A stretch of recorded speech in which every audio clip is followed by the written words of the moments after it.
உங்களுக்கோ மனதா இல்லாமல் போயிற்று. இதோ உங்கள் வீடு உங்களுக்கு பாழாகி விடப்படும்.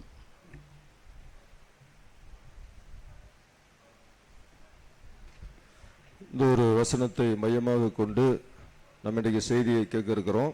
இன்றைக்கு வேதத்தை வாசிக்கக்கூடிய சகோதரிகள் சகோதரி ராஜேஸ்வரி அவங்களும் மீனா அவங்களும் நாளுக்குரிய வேத வார்த்தைகளை வாசிக்கும்படி சபையின் சார்பாக கேட்டுக்கிறோம்.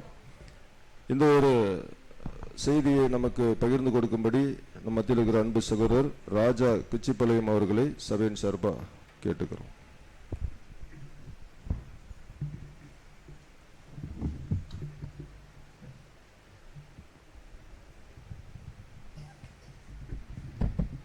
கிறிஸ்தேசுக்குள்ளாக அன்பாக அழைக்கப்பட்டிருக்கிற சகோதர சகோதரிகள் யாவருக்கும் நம்முடைய பிதாவாகிய தேவனாலும் அவருடைய ஒரே பேரான குமாரனாகிய கிறிஸ்தேசு நாமத்தினாலும் கிருபையின் சமாதானம் உண்டாவது என்ற வாழ்த்துக்களோடு கூட சகோதரர் அறிவித்த வண்ணமாக இந்த நாளில் பார்த்தீங்கன்னா உங்கள் வீடு உங்களுக்கு பாழாக்கி விடப்படும். இந்த வார்த்தை நம்ம ஆண்டவராகிய இயேசு கிறிஸ்து முதலாவது எப்பொழுது இந்த வார்த்தையை யூஸ் பண்ணார் சொல்லுங்க? எப்பொழுது சொன்னார்? இஸ்ரேல் ஜனங்களுக்கு எப்பொழுது சொன்னார் இந்த வார்த்தையை? இல்லை, இதோட சம்பவத்தை கடைசி சகோதரர் சொன்னார் கடைசி. ஆனால் இதோட சம்பவத்தை எப்படி எங்கே சொன்னார் அப்படின்னு பார்க்கறதுக்கு முன்னாடி அடியனுக்கு ஒரு பிரயாசம் எப்படின்னு கேட்டிங்கன்னா, இந்த இஸ்ரேலர்களை பற்றி நம்மளுக்கு முதல்ல தெளிவாக தெரியணும். ஏன்னு கேட்டிங்கன்னா, இஸ்ரேல் தேசம் நம்மளுக்கு எப்படி இருக்குதுன்னு கேட்டிங்கன்னா ஒரு கெடிகாரம் போல இருக்குது. ஏன்னா கர்த்தர் என்ன இயேசு கிறிஸ்து என்ன சொன்னார்னு கேட்குறப்ப இஸ்ரேல் தேசத்தில் நடக்கிற விஷயங்கள் நம்ம கூர்ந்து கவனிக்க வேண்டும். நிறைய விஷயம் இஸ்ரேலை பற்றி தான் பேசியிருக்கிறார். அப்போ இன்னைக்கு நம்மளுக்கு இஸ்ரேல் எப்படி இருக்குதுன்னு பார்த்தீங்கன்னா ஒரு கெடிகாரம் போல. எப்படின்னா தீர்க்கதரிசிகள் வார்த்தைகளும் சரி மற்ற வார்த்தைகளும் இஸ்ரேலை நம்ம பார்க்குறப்ப தான் நம்மளுக்கு தெரியும் இப்போ நம்ம எந்த டைமில் இருக்கிறோம், என்னென்ன விஷயம் நடக்கும் அப்படின்னு சொல்லி கடவுள் நம்மளுக்கு இஸ்ரேல் எப்படி வச்சிருக்கிறாரு? ஒரு கெடிகாரம் போல வச்சிருக்கிறாரு. அப்படி இருக்கிறப்ப இன்னைக்கு கூட பார்த்தீங்கன்னா போர் நடந்துட்டு இருக்குது. எந்தெந்த நாட்டுக்கு? இஸ்ரேலுக்கும் அது உக்ரைனுக்கு அதுக்கு அப்படி. இப்போ ரீசனாக பார்த்தீங்கன்னா பாலஸ்தீனாவுக்கும் இஸ்ரேலுக்கு கூட நம்ம சிரியா தேசத்துக்கு பாலஸ்தீனாவுக்கும் இஸ்ரேலுக்கும் போர் நடந்துட்டு இருக்குது. இந்த போர் பார்த்தீங்கன்னா 49லேருந்து 1900 இஸ்ரேல் எப்போ ஒரு தன்னாட்சியாக வந்ததுன்னு கேட்டிங்கன்னா 49 1949லேருந்து பார்த்தீங்கன்னா அதுலேருந்து இந்த பிரச்சனை என்ன ஆகிட்டு இருக்குது, வந்துக்கிட்டு தான் இருக்குது. எது எகிப்துக்கு, இஸ்ரேலுக்கு, இந்த சிரியாவுக்கு, இஸ்ரேலுக்கு, இந்த மாதிரி இந்த பிரச்சனைகள் வந்துக்கிட்டே இருக்குது. இப்போ நமக்கு ஒரு விஷயம் என்ன தோணுதுன்னு பார்த்தீங்கன்னா இஸ்ரேலும் நம்மளுக்கு ஒரு கெடிகாரம் போல அப்படின்னு பார்த்தோம்னா இவ்வளோ பிரச்சனைகள் நடக்குதுல்ல. அப்போ இந்த பிரச்சனைகளை வச்சு ஏன்னா இயேசு கிறிஸ்து என்ன சொல்லியிருக்கிறாரு அப்படின்னு பார்க்குறப்ப வசனங்களை வாசிக்கலாம். மத்தேயு 24ஆம் அதிகாரம்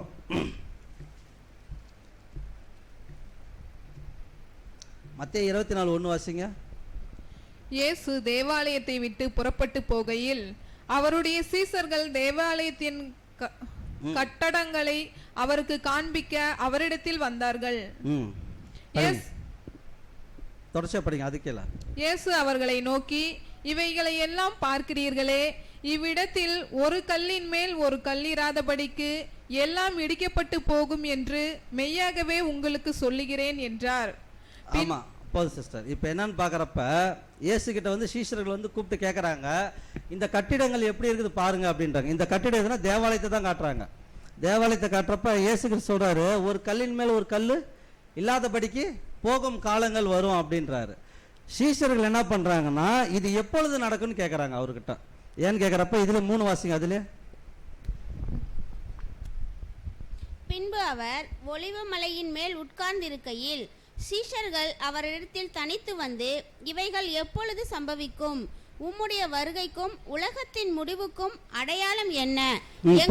சிஸ்டர், இப்போ என்னன்னா நீங்க வரத்துக்கும் இந்த உலகத்தோட முடிவுக்கும் அடையாளம் என்னன்னு கேட்குறாங்க. இயேசு கிறிஸ்து ஃபர்ஸ்ட் என்ன சொன்னார்னா, இந்த கல்லின் மேல் ஒரு கல் இல்லாதபடிக்கு போகும் காலம் வரும்னு சொல்லிட்டாரு. சீஷர்கள் அதுக்கு என்ன ரிப்பீட் பண்ணணும்னு கேட்டா, இது எப்பொழுது நடக்கணும்னு கேட்கணும். இந்த விஷயம் எப்பொழுது நடக்கும்னு கேட்டிருக்கணும்.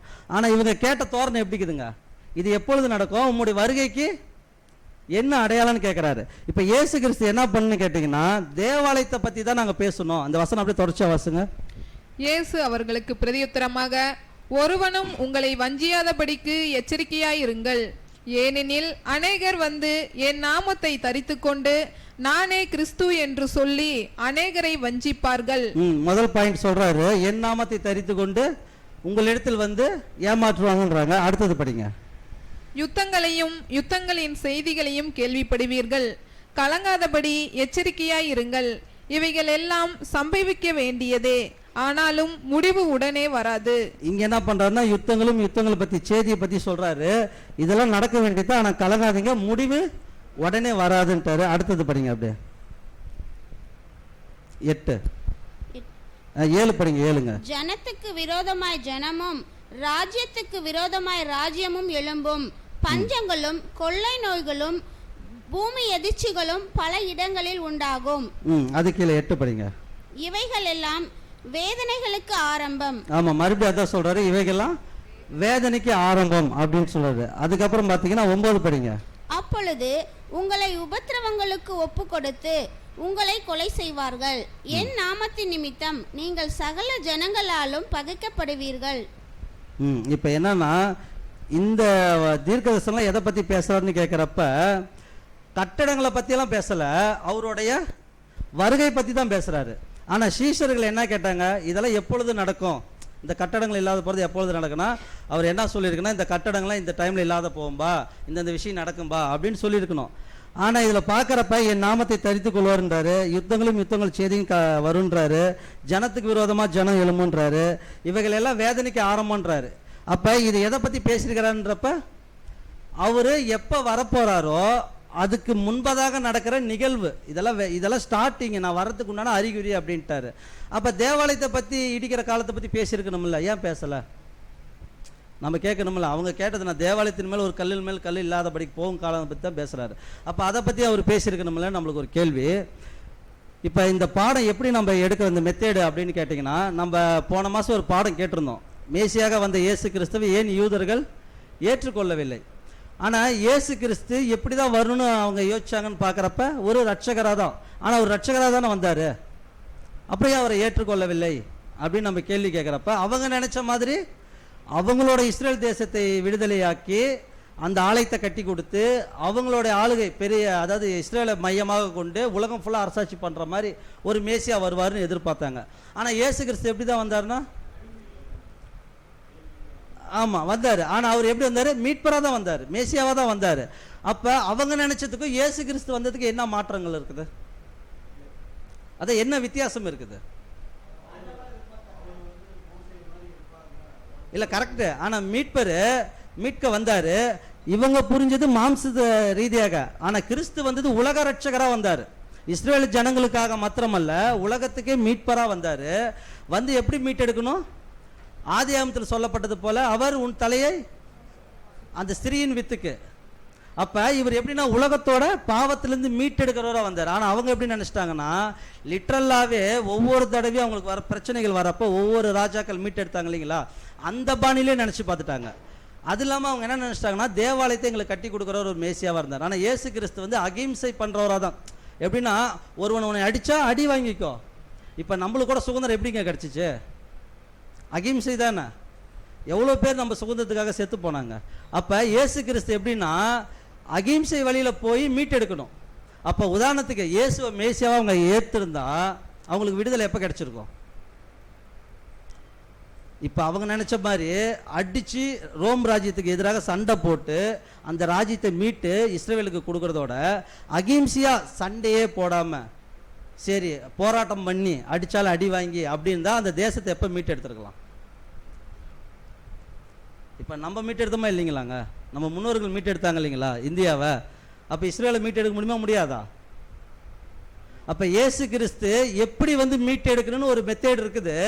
ஆனா சாதாரண மனுஷர்களாகிற நம்மளுக்கு எப்படி இருக்குதுன்னா, ஒருத்தர் திட்டினார்னா உடனே பதில், உடனுக்கு ஒன்று சரி கட்டணும் நம்மளோட கேரக்டர். ஆனா கடவுளோட இது நீடிய பொறுமை. ஆனா அவர் மீட் எடுத்தாருன்னா அது நித்தியமா இருக்கும். உடனே இன்னைக்கு மீட் எடுத்துட்டு நாளைக்கு அடிமையாகிறது இல்லை. அவர் மீட் எடுத்தாருன்னா அது நித்தியமா இருக்கணும். ஆனா நாம மீட் எடுக்கிறது இந்த சூழ்நிலைக்கு தகுந்த மாதிரி பேசி சமாதானம் பண்ணிடுவோம். நாளைக்கு அந்த பிரச்சனை வரப்ப பார்த்துக்கலாம். தீர்வு வந்து ஃபுல்லாக தரமாட்டோம், அந்தந்த டைமுக்கு 1 மணி நேரத்தில் இருக்கிற பிரச்சனை 1 மணி நேரத்தில், ஒரு நாளைக்கு இப்படி தான் கொடுப்போம். ஆனால் கிறிஸ்து இயேசு எப்படி வந்தார்னு கேட்டிங்கன்னா, உதாரணத்துக்கு சொல்கிறேன், இது வந்து இப்படி தான் இல்லை, உதாரணம் எப்படின்னு கேட்டிங்கன்னா, அவர் வந்து அகிம்சை பண்ணுறவா வந்தார். இப்போ உதாரணத்துக்கு இஸ்ரேல் ஜனங்களாம் அவரோட உபதேசம் கேட்டிருந்தா ரோம் சாம்ராஜ்யம் பண்ணுற விஷயத்துக்கெல்லாம் இவங்க என்ன பண்ணியிருப்பாங்கன்னா, எதிர்த்து போராட்டம் மட்டும்தான் பண்ணியிருப்பாங்க. அவங்கள திருப்பி அடிக்கிறதோ எதுவுமே பண்ணாமல் எதிர்த்து போராட என்ன, இப்போ நம்மளை வெள்ளைக்காரன் எவ்வளோ அடிமைப்படுத்தி பார்த்தாங்க, கடைசி என்னடா அடி வாங்கிட்டே இருக்கிறாங்க, சரி தான் போ அப்படின்னு கொடுத்துட்டு அந்த மாதிரி அந்த பக்கமே வராமல் என்ன பண்ணியிருப்பாங்க, சரி உங்கள் தேசத்தை நீங்களே வச்சுக்கோப்பான்ட்டு போயிருக்கணும். ஆனால் இவங்களாம் என்ன பண்ணாங்க நம்ம இதுக்கப்புறம் பார்க்குறோம்.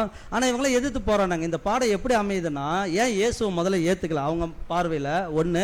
ரெண்டாவது என்ன பார்வைன்னு கேட்டிங்கன்னா, இந்த யூதர்களுடைய வரலாறு நம்மளுக்கு தெரியணும்.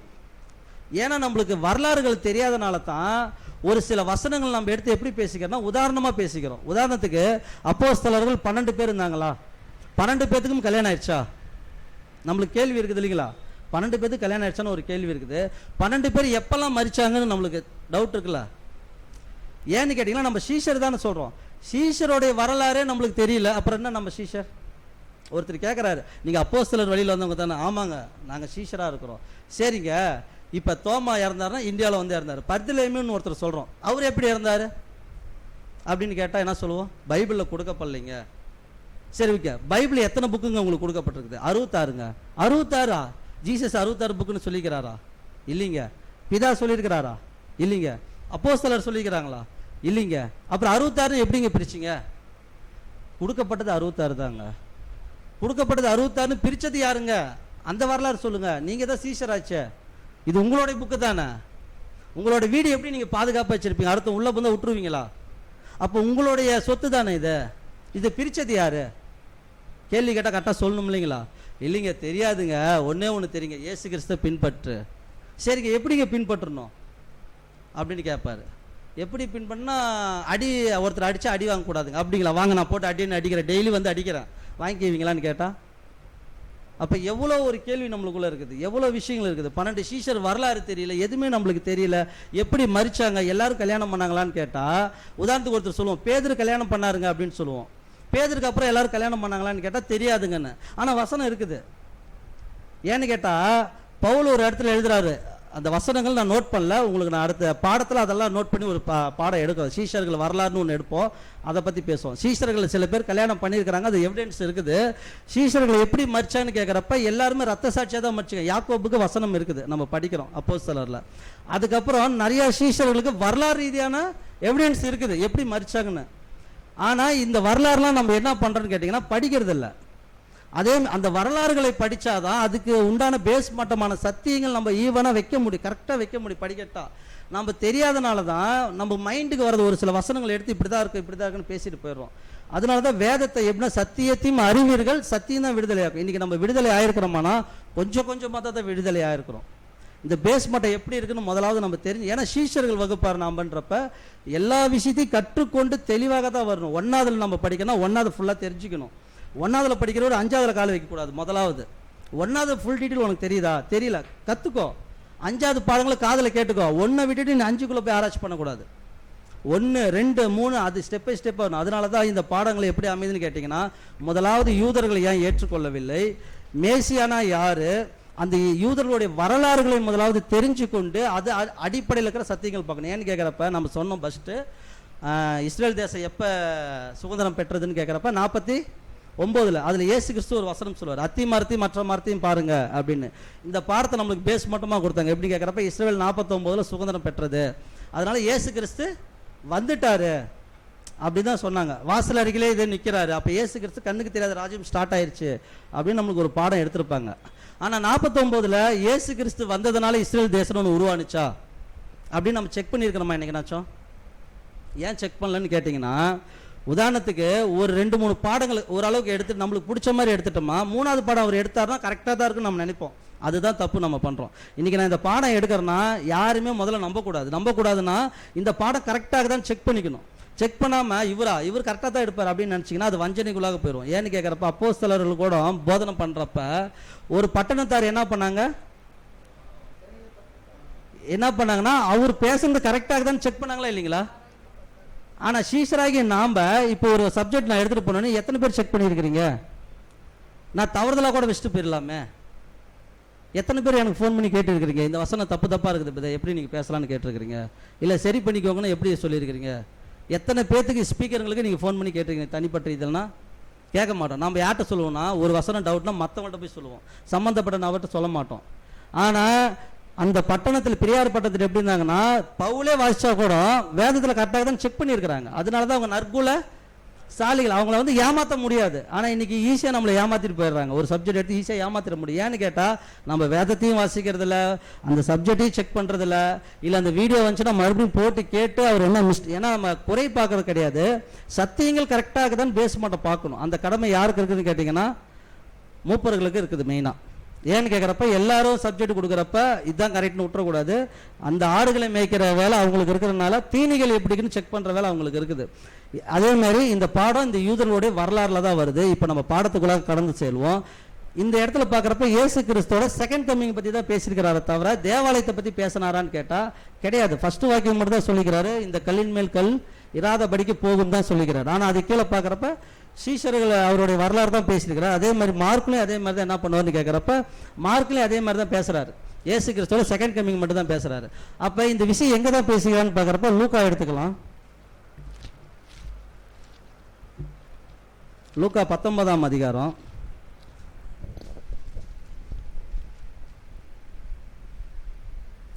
19:41 படிங்க. அவர் சமீபமாய் வந்தபோது நகரத்தை பார்த்து அதற்காக கண்ணீர் விட்டழுது. அது கீழே 42. உனக்கு கிடைத்த இந்த நாளாகிலும் உன் சமாதானத்துக்கு ஏற்றவைகளை நீ அறிந்திருந்தாயானால் நலமாய் இருக்கும்.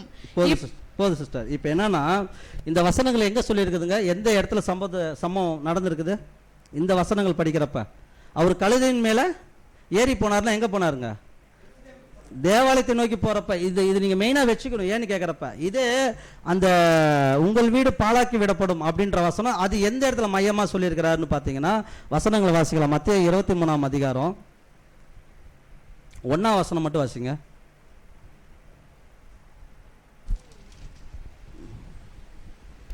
பின்பு இயேசு ஜனங்களையும் தம்முடைய சீசர்களையும் நோக்கி, வேதபாரகரும் பரிசேயரும் மோசேயினுடைய ஆசனத்தில் உட்கார்ந்திருக்கிறார்கள். போதும் சிஸ்டர், போதும். இந்த இடம் எங்கன்னு பாத்தீங்கன்னா தேவாலயத்துக்குள்ளார பரிசேயர்கள் பிரதான ஆசாரியர்கள் உட்கார்ந்து இருக்கிறாங்க. அந்த இடத்துல தான் இந்த விஷயத்தை பேசுறாரு. இது லாஸ்ட் வசனம் மட்டும் வாசிங்க சிஸ்டர், 36. அதுல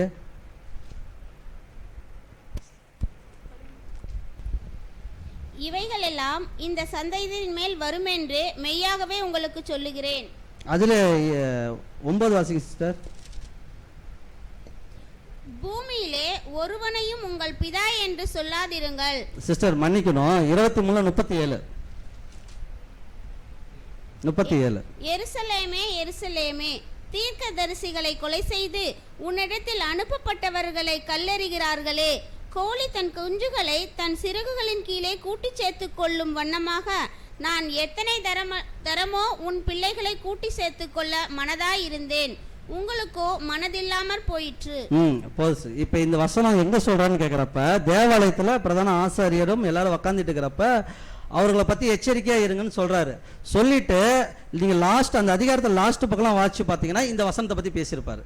இந்த வசனத்தை பேசிட்டு கடைசியா என்ன சொல்லுவாருன்னா, ஆபேலின் ரத்தத்தின் முறை ஆபேல் ரத்தத்திலிருந்து சகரியா ரத்தம் வரைக்கும் யார் மேல இருக்குதுன்னு கேட்கறப்ப உங்கள் மேல இருக்குது அப்படின்னு சொல்லுவாரு. அந்த வசனங்களும் வாசிச்சிருங்களா? மத்தேயு 23:31 வாசிங்க. 30 வாசிங்க. எங்கள் பிதாக்களின் நாட்களில் இருந்தோமானால் அவர்களோட நாங்கள் தீர்க்கதரிசிகளின் இரத்தப்பழிக்கு உடன்பட்டிருக்க மாட்டோம் என்கிறீர்கள். ஆகையால் தீர்க்கதரிசிகளை கொலை செய்தவர்களுக்கு புத்திரராய் இருக்கிறீர்கள் என்று உங்களை குறித்து நீங்களே சாட்சிகளாய் இருக்கிறீர்கள். படிங்க. அதுக்கல நீங்களும் உங்கள் பிதாக்களின் அக்கிரம அளவை நிரப்புங்கள். இப்ப என்னன்னா இந்த வசனங்கள்லாம் சொல்லிட்டு வராரு. சொல்லிட்டு வரப்ப தான் இவர் என்ன சொல்றாருன்னா எருசலேமை பத்தி சொல்லிட்டு உங்கள் வீடு உங்களுக்கு பாழாக்கி விடப்படும் சொல்றாரு. இப்ப நம்மளுக்கு என்ன கேள்வின்னு கேட்கிறப்ப ஆபேல் ரத்தம் வரைக்கும் சகரியா ரத்தம், ஆபேல் ரத்தம் சகரியா ரத்தம் வரைக்கும் அது அவங்க மேல இருக்குன்னு சொல்றாரு. அப்ப இயேசு கிறிஸ்து ரத்த பலி யார் மேலங்க விழுந்துச்சு? இல்ல இயேசு கிறிஸ்து சிலுவையில் அடிக்க போறப்ப இவங்க என்ன சொல்றாங்க, பிளாத்து விடுதலையாக்க இருக்கிறாரு. எங்கள் மேலே எங்கள் பிள்ளைகள் மேலும். ஆனா இயேசு கிறிஸ்து இங்க சொல்றப்ப ஆபேலிருந்து சகரியா வரைக்கும் சொல்லிட்டாரு. சொல்லிட்டு தான் உங்கள் வீடு உங்களுக்கு பாழாக்கி விடப்படும் அப்படின்னா நீங்க இந்த தேசத்துல இல்லாதபடிக்கு போக காலங்கள் வரும் அப்படின்னு சொல்லிட்டாரு. அதுக்கப்புறம் அடுத்த சம்பவத்தெல்லாம் பார்த்தீங்கன்னா இயேசு கிறிஸ்துவோட ரத்த பலி எப்படி சொல்றாங்கன்னா எங்கள் மேலும் எங்கள் பிள்ளை மேலும் வருவதாகன்ட்டாங்க. இப்ப இயேசு கிறிஸ்துவோட ரத்த பலியும் அவங்க ஏத்துக்கிட்டாங்க. அது மட்டுமான்னு கேட்டீங்கன்னா அப்போஸ்தலர்கள், யாக்கோபு, பேதுரு, அப்ப இவங்க என்ன பண்ணிட்டாங்கன்னா அதனாலதான் எருசலேமே எருசலேமே கிளீனா சொல்றாரு, தீர்க்கதரிசிகள் எல்லாத்தையும் அனுப்பி விட்டுக்கிட்டே இருக்கிறேன், நீ என்ன பண்ற, கொலை செஞ்சுக்கிட்டே தான் இருக்கிற. இந்த ஜெருசலேம் யார் இன்னைக்குன்னு கேட்டீங்கன்னா சபைதான். இந்த பாடல் நீங்க நிழலா வச்சுக்கோங்க. இது வரதெல்லாம் இஸ்ரவேலுக்கு தான் பாடம், ஆனா நிழலா நீங்க எடுத்தீங்கன்னா அது சபைதான்.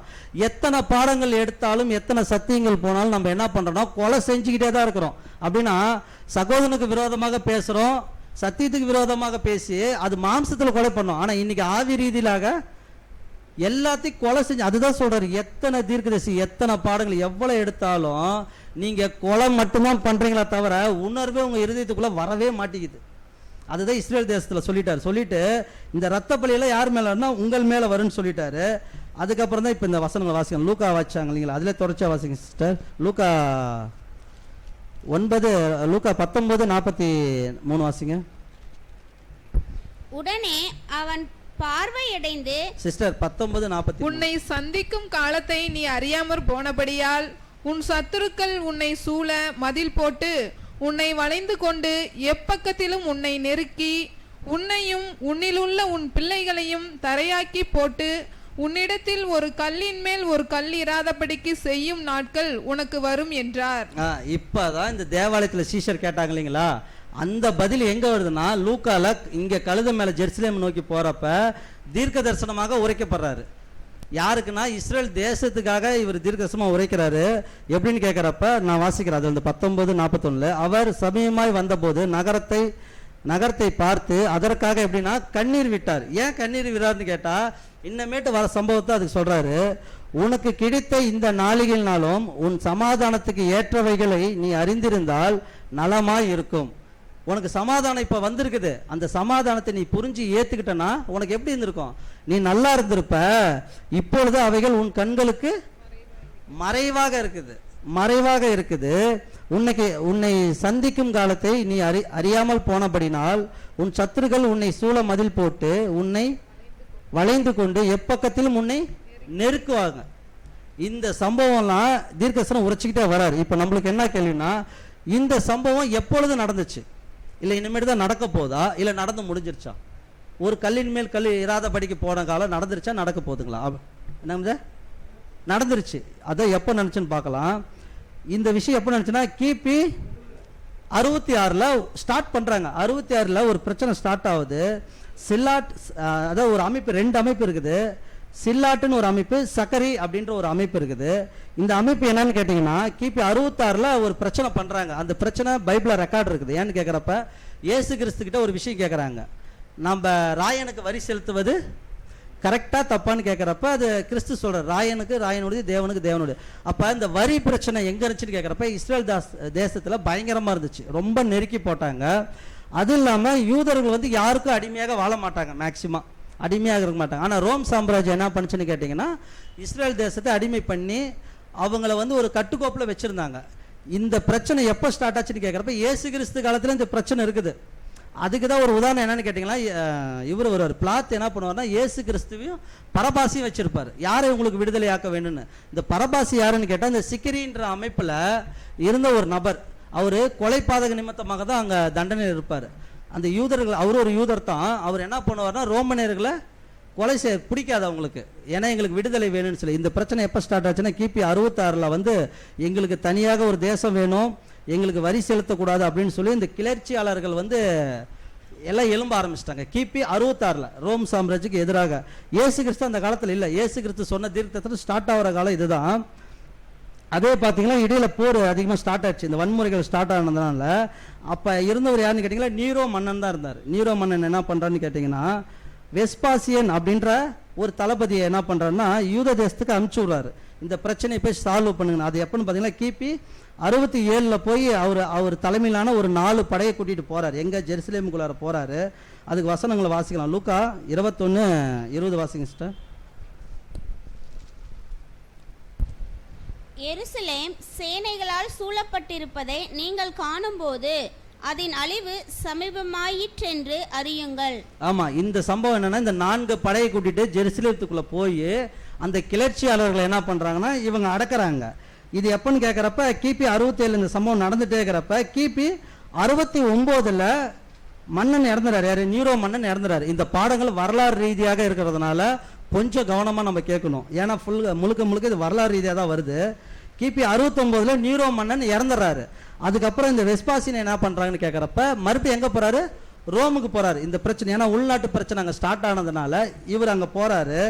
ரோம் நகரத்துக்கு அங்கே போய் நிறைய குழப்பங்கள் இருந்ததுனால அங்கே இவர் என்ன பண்ணுறாங்கன்னா இந்த வெஸ்பாசினை என்ன பண்ணுறாங்கன்னு கேட்குறப்ப ராஜாவாக நியமிக்கிறாங்க.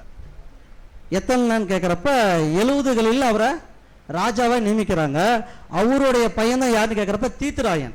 அவருடைய டைட்டஸ் தீத்துராயன் தான் அவரோட பையன். இப்போ இந்த 60 என்ன பண்ணுறான்னு கேட்குறப்ப சிரியா தேசத்தை ஆண்டு கொண்டு இருந்தார் ஒருத்தர். யாருன்னா செஸ்டியஸ் கலூசிஸ் அப்படின்ற ஒரு மன்னர் ஆண்டு கொண்டு இருந்தார். அங்கே முதலாவது ரோம் ராஜ்யத்தில் எப்படின்னு கேட்டிங்கன்னா தலைமை ரோமில் தான் இருக்கும். ஒவ்வொரு மாநிலத்திலையும் எப்படி போட்டிருப்பாங்க? கவர்னராக தான் போட்டிருப்பாங்க. அந்த கவர்னர் தான் அங்கே ராஜா. இப்போ பிளாத் யாருன்னு கேட்டிங்கன்னா கவர்னர். ஆனால் யூதர்களுக்கு அவர் யார்? ராஜா. பெரிய இடங்கன்னா ரோமு. அப்போ ரோம் சாம்ராஜ்யம் ஒரு சில குறிப்பிட்ட இடத்த பிடிச்சு அங்கங்கே கவர்னரை நியமிச்சிருப்பாங்க. அந்த கவர்னர் தான் அங்கங்கே அரசாட்சி பண்ணுவாங்க. பெரிய விஷயமெல்லாம் ரோமுக்கு போவோம், சின்ன விஷயமெல்லாம் அவங்களுக்குள்ளார இது பண்ணிக்குவாங்க. அந்த சிரியா நாட்டில் இருக்கிற அந்த ராஜா என்ன பண்ணுறான்னு கேட்குறப்ப ஒரு படையை கூட்டிகிட்டு எங்கே போகிறாருன்னா மறுபடியும் ஜெருசலேத்துக்குள்ளே போய் அங்கே அடக்கிறாரு. ஆனால் அந்த டைமில் என்னாச்சுன்னு கேட்குறப்ப அந்த ஜெருசலேத்தில் பார்க்குறப்ப யார் இருந்தானா அகிரிப்பா ராஜான்னு ஒருத்தர் இருந்தார். அதுக்கு வசனங்களை வாசிக்கலாம். அப்போஸ்தலர் 26:19 வாசிங்க. அப்போஸ்தலர் 26:19. ஆகையால் அகிரிப்பா ராஜாவே, நான் அந்த பரம தரிசனத்துக்கு கீழ்ப்படியாதவனாய் இருக்கவில்லை. ஆமா, இப்ப இந்த அகிரிப்பா ராஜா யானப்ப பவுல் காலத்துல இருந்தவர். அகிரிப்பா 2 இவர் இருந்தாரு. இவருடைய காலத்தில் நடந்த சம்பவம் தான் இந்த சம்பவங்கள்லாம். அப்ப சிரியாவில் இருக்கிறவங்க என்ன பண்ணான்னு கேட்குறப்ப இந்த படைகள் அடைக்க போறப்ப இந்த அகிரிப்பா ராஜா ஏற்கனவே யூதய தேசத்தில் ஆளுகை செஞ்சுட்டு இருந்தவர். இந்த ராஜாவையும் அங்க இருக்கிற நபர்கள்லாம் அடிச்சு யூதர்கள் துரத்திட்டாங்க. வெளியே போயிட்டாரு. வெளியே போயிட்டு தான் யார் தான் இந்த சிரியா தேசத்தோடைய ராஜாவை கூட்டிக்கிட்டு மறுபடியும் உள்ள வராங்க. வரப்ப என்ன ஆகுதுன்னு கேட்குறப்ப ரோமனியர்களை 60,000 பேர்த்த யார் கொண்டாங்கன்னு கேட்குறப்ப யூதர்கள் கொண்டிருக்கிறாங்க. இந்த ரோம் படைய 60,000 பேர்த்த யூதர்கள் கொன்னுன்னு இந்த விஷயம் யாருக்கு போச்சுன்னா மறுபடியும் தலைமைக்கு போயிடுச்சு. வெஸ்பாசியன் ராஜா அவருக்கு போயிடுச்சு. அவர் போனேன்னு என்ன பண்றான்னு கேட்குறப்ப இந்த பிரச்சனை என்ன பண்றதுன்னு கேட்குறப்ப தீத்துராயன் வராரு. எப்பன்னு கேட்குறப்ப கிபி 70 வராரு. நம்மளுக்கு தெரிஞ்சதெல்லாம் கிபி 70 நடந்த சம்பவம் தெரியும். ஏன்னு கேட்குறப்ப தேவாலயம் இடிக்கப்பட்டது அப்படின்னு. இந்த கிபி 70 தான் இவர் தீத்துராயன் உள்ள வந்து என்னன்னு பண்றான்னு கேட்குறப்ப எல்லா பக்கமும் வளைத்து கொண்டு இயேசு கிறிஸ்து சொன்னார்ல ஒரு கல்லின் மேல் கல் இராதபடிக்கு போகும் காலம் அப்படின்றப்ப தேவாலயத்தை இடிச்சவர் இவர் தான். முதல்ல 3 செவறுகள் வாட்டத்தில் இருக்கும். 2 செவரை இவர் இடிச்சிட்டார். ஒரு செவரு இப்போ வரைக்கும் இருக்குது. 2 செவரை இடிச்சிட்டாரு. இடிச்சு இந்த பிரச்சனை போறப்ப இது எப்பன்னு பார்க்குறப்ப கிபி 70 நம்ம பார்க்குறோம். இந்த 70 இந்த பிரச்சனை எவ்வளோ உச்சக்கட்டத்துக்கு வந்துருச்சு. இந்த போரானது உச்சக்கட்ட லெவலுக்கு வந்துருச்சு. கோட்டை செவரெல்லாம் இடிச்சிட்டாரு. ஏகப்பட்ட பிரச்சனை ஆயிடுச்சு. யூதர்கள் என்ன பண்ணிட்டாங்கன்னா யூதர்களை எல்லாம் அடக்கி ஆளை செஞ்சுட்டாங்க. யாருன்னா ரோமனியர்கள். அதுக்கப்புறம் என்னாச்சுன்னு கேட்குறப்ப 73 74 வரைக்கும் இந்த பிரச்சனை என்னாச்சுன்னா புகஞ்சிக்கிட்டே தான் இருந்துச்சு. இந்த பிரச்சனை ஆஃப் ஆகல, புகஞ்சிக்கிட்டே இருந்துச்சு. இதுக்கு என்ன பண்ணான்னு கேட்குறப்ப மறுபடியும் இந்த பிரச்சனைகள் ஸ்டார்ட் ஆயிடுச்சு. அதனால 74 தீத்துராயன் மறுபடியும் என்ன பண்றாருன்னா மறுபடியும் 10 படைகளை ரெடி பண்றாரு. ரெடி பண்ணி இந்த யூதர்கள் அடங்கவே மாட்டாங்க, இவங்களுக்கு ஒரு வழி பண்ணணும்னு சொல்லி, அதாவது என்ன மசடாவா அப்படின்ற ஒரு இடம் இருக்குது. மசடாவான்ற ஒரு இடம் இருக்குது எகிப்து இஸ்ரேலில். அந்த இடத்துல எல்லா யூதர்களையும் கொன்னே போட்டார். அப்படியே எல்லானா முக்காவாசி யூதர்களை கிபி 73 74 வரைக்கும் என்ன பண்ணிட்டாருன்னா வெட்டியே சாச்சிட்டார். எப்படி வெட்டி சாச்சார்னு கேட்டிங்கன்னா ஒரு குழந்தைய பிடிச்சி இப்படி தூக்கி போட்டு வாழை எடுத்து இப்படி காட்டுவார். அந்த குழந்தை அந்த வாளில் சலசலன்னு இறங்கிடும். இப்படி தான் யூதர்களை கொலை செய்தார்கள். ஏன் அந்த அளவுக்கு கொலை செய்தார்கள்னு கேட்குறப்ப அதுக்கு வசனங்கள் வாசிச்சிருவோம்.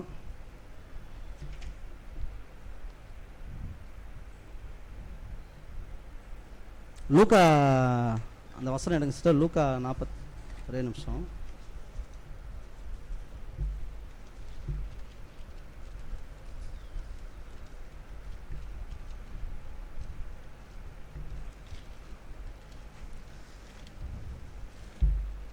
லூக்கா 19 எடுங்க சிஸ்டர். 21 அப்படியே வாட்சிங்க.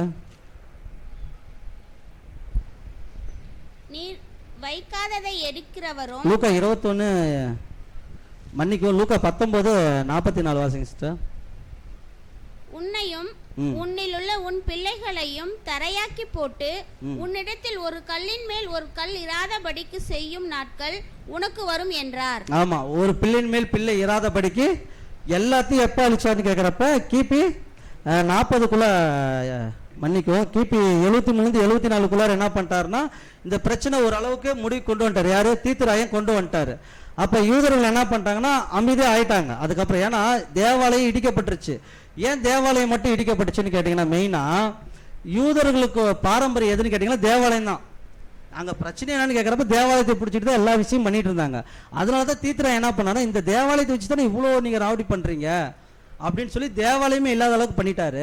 இதில் என்ன விஷயம்னு கேட்டீங்கன்னா ரோமனியர்களுக்கு கடவுள் யாருன்னு கேட்குறப்ப அந்த ராஜா தான், மேல் இடத்துல இருக்கிற ரோம் ராஜா தான் கடவுள் மாதிரி, அவனை தான் வழிபடணும்னு சொல்லுவாங்க. அதே பிரச்சனை தான் இங்கேயும் வந்துச்சு. இந்த பிரச்சனை ஏற்றுக்காதனால தான் ஏகப்பட்ட பிரச்சனை, தேவாலயத்தில் இருக்கிறனால தான் இவ்வளோ பிரச்சனை சொல்லி தேவாலயத்தை இடித்த பின்னாடி மறுபடியும் இவங்க என்ன பண்ணுறாங்கன்னு கேட்டிங்கன்னா ஒரு கொஞ்ச நாள் அமைதலாக இருக்கிறாங்க. எத்தனை நாள் அப்படின்னு பார்க்குறப்ப ரபி யோகானா அப்படின்ற யோகானா பொன் சகாய் அப்படின்ற இது வரலாறுலாம் இவர் பேர் இருக்குது. யோகானா பொன் சகாய் அப்படின்ற ஒரு யூத ரபி என்ன பண்ணுறான்னு கேட்டிங்கன்னா இவங்களோட நம்மளால சண்டை போட முடியாது. யார்? ரோமனியர்களோட நம்மளால சண்டை போட முடியாது. பெரிய படை, நம்ம அறிவால் அவங்களை ஜெயிக்கணும்னு சொல்லி ஒரு விஷயம் மட்டும் பண்ணுறாரு. என்ன விஷயம்னு கேட்குறப்ப ரோமனியர்கள் வந்து படிப்பிலையும் கட்டட இதுலேயும் மிக கை தேர்ந்தவர்கள், அவங்களுக்கு பயங்கர அறிவு. அப்படின்றப்ப அந்த அறிவு நம்மளுக்கு வேணும் அப்படின்னு சொல்லி இவர் என்ன பண்ணுறான்னு கேட்குறப்ப யூதர்கள் முதலாவது நல்லா படிக்கணும், பயங்கரமாக படித்து அறிவில் முன்னுக்கு வரணும்னு நினச்சவர் இந்த ரபி தான். சகாயின்ற இந்த ரபி தான் என்ன பண்ணுறான்னு கேட்டிங்கன்னா ரோமனே ராஜா கிட்ட போய் உங்கள்கிட்ட நாங்கள் எதுவும் சண்டையும் போட மாட்டோம், எதுவும் நாங்கள் பண்ண மாட்டோம், நீங்கள் என்ன சொல்கிறீங்களோ அதுக்கு நாங்கள் கீழ்பட்டு இருக்கிறோம் அப்படின்னு சொல்லிட்டு எங்களுக்கு ஒரே ஒரு உதவி மட்டும் பண்ணுங்கன்னாரு. என்ன அப்படின்னு கேட்குறப்ப எங்கள் பிள்ளைங்களுக்கு பாடம் சொல்லித்தர பள்ளிக்கூடம் வேணும் அப்படின்னாரு. உடனே அவர் என்ன பண்ணார்னா ரோம் ராஜா சரி பள்ளிக்கூடம் தானே கட்டிக்கிட்டு போ அப்படின்ட்டாங்க. இவர் என்ன பண்ணிட்டாருன்னா எத்தனை கிபி 70 இந்த விஷயம் போய் பேசுகிறாரு. 70 கிபி 115 வரைக்கும் 45 வருஷமா வெறும் படிப்பை மட்டும் மையமாக ஆயுதமாக வச்சு யூதர்கள் படிப்பை மட்டும் இறங்கி அந்த வேலையாக இருந்தாங்க. எந்த போராட்டமும் எதுவுமே பண்ணவே கிடையாது.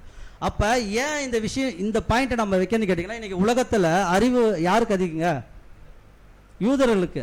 எப்படி வந்துச்சுன்னு கேட்குறப்ப நம்ம சொல்லுவோம் கடவுளுடைய பிள்ளைகள், ஆபிரகாமோட பிள்ளைகள், அவ்வளோ அறிவாக இருக்கிறவங்க ஏன் ரோம் சாம்ராஜ்யத்திட்ட போய் அவ்வளோ அடிமையாக இருந்தாங்க, எதுவுமே ஜெயிக்க முடியலன்னு கேட்குறப்ப இவங்களை ஆல்ரெடி அவங்களுக்கு ஆசீர்வாதம் இருக்குது, இருந்தாலும் இந்த அறிவை தன்மை கொண்டு வந்து கேட்டால் ஒரு ரபி தான்.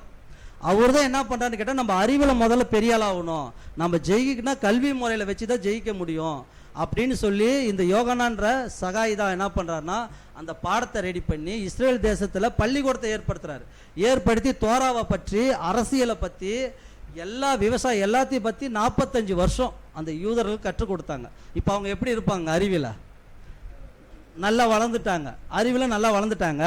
இப்போ மறுபடியும் 115 ஒரு விஷயம் மறுபடியும் ஸ்டார்ட் ஆகுது. என்னன்னு கேட்டிங்கன்னா யூதர்கள் எல்லா தேசத்துலையும் பிரிஞ்சிருந்தாங்க. எப்படின்னு கேட்குறப்ப ஈராக்கில் இருந்தாங்க, லிபியா, எகிப்து, துருக்கி பகுதிகளில் இருந்தாங்க. அதெல்லாம் அரபு தேசங்கள் தான். அந்த பகுதியில் இருந்த யூதர்கள் திடீர்னு என்ன பண்ணிட்டாங்கன்னா இந்த 115 மறுபடியும் ஒரு கிளர்ச்சி ஏற்படுத்திட்டாங்க.